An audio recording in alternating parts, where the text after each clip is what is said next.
Avant de pénétrer dans l'univers un peu magique de la crèche géante, découvrons d'abord la santonnade avec ses santons aux dimensions plus modestes, évocation poétique de la crèche traditionnelle, tels les incontournables bergers avec leurs troupeaux, et même une capitelle, construction emblématique de la vie pastorale d'autrefois, dans le massif de la Gardiole.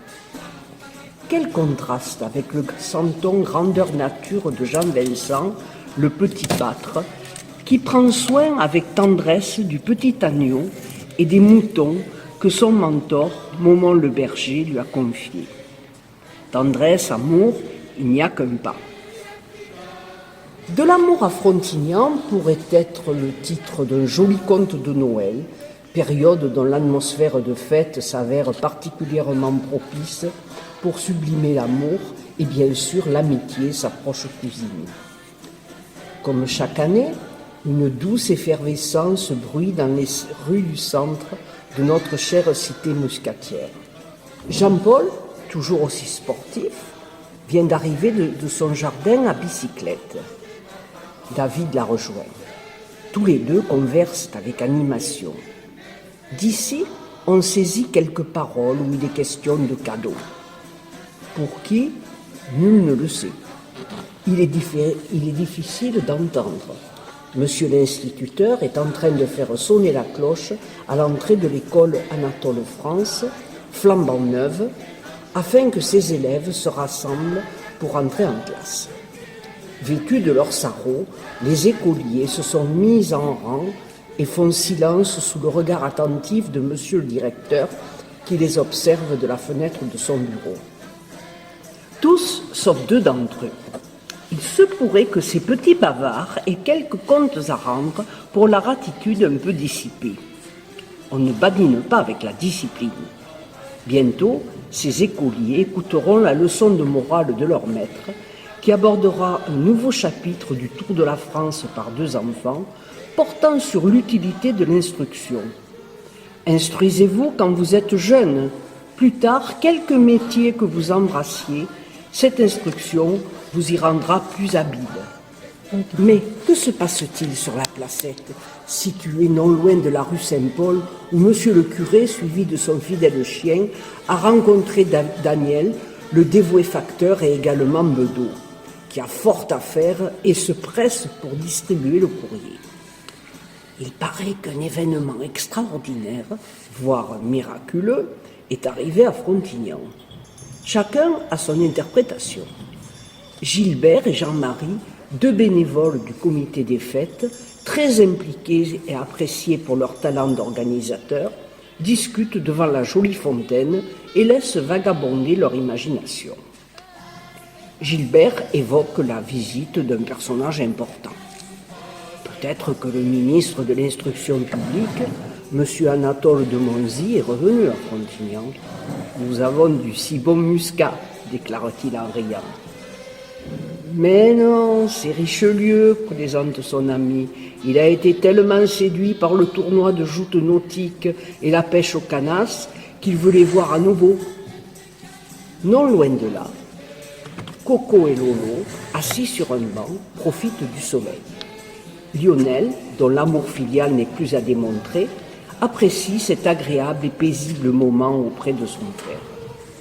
Cependant, il ne peut résister à l'envie de taquiner ses amis debout sur la place. « Assez de gadéjade, les amis, soyez un peu sérieux, l'heure est grave. »« Regardez ces bourgeois élégants, dit-il en baissant la voix. Aïe, aïe, aïe, quelle douleur!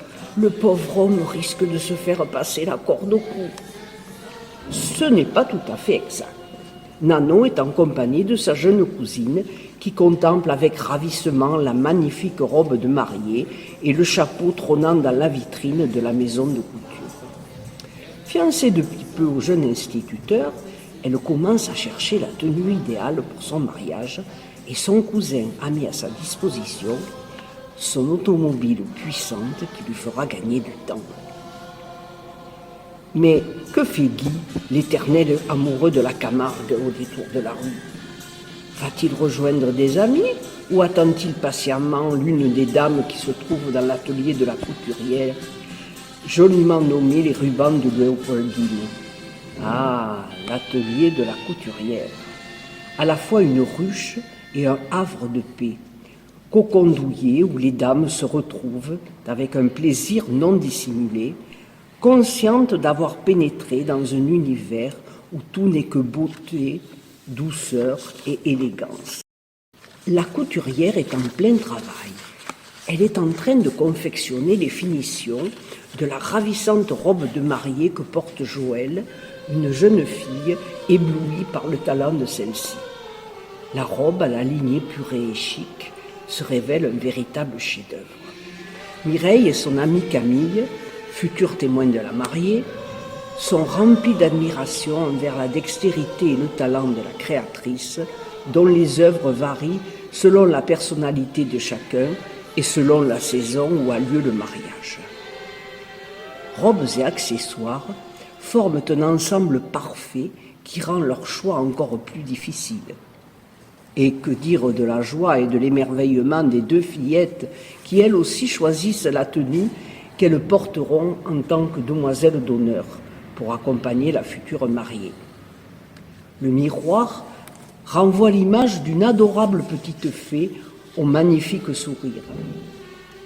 Chantal, la fidèle assistante, continue imperturbable son travail à la machine à coudre. Que de bonheur en perspective. Quelle effervescence près de la vieille grange où de nombreuses personnes sont rassemblées. La Sainte Famille est là. Marie, Joseph et l'enfant Jésus sont bien présents à Frontignan, entourés de villageois venus leur témoigner leur respect et leur amour. Beaucoup de petits métiers, emblèmes de la région, sont représentés. Les jardiniers avec leurs récoltes saisonnières de fruits et légumes, remplissant la lourde brouette en bois, les pêcheurs, Bisou et Grand Coco, vêtus de leurs tricots rayés. Stéphanie, la jolie boulangère, leur a apporté du bon pain, aussi savoureux que de la brioche. Annie-France a les bras chargés de fleurs. Il y a même Momon le berger, que l'on reconnaît de loin avec sa cape et son chapeau si caractéristiques. Bien d'autres les rejoindront, car la nouvelle s'est répandue à une vitesse vertigineuse. Primette, qui vient de balayer la cour de l'école, et son ami qui revient du marché, comprennent maintenant la raison pour laquelle la rue est si animée. Amour, tendresse, amitié, générosité, partage, l'esprit de Noël est une fois encore l'apanage des Frontignanais.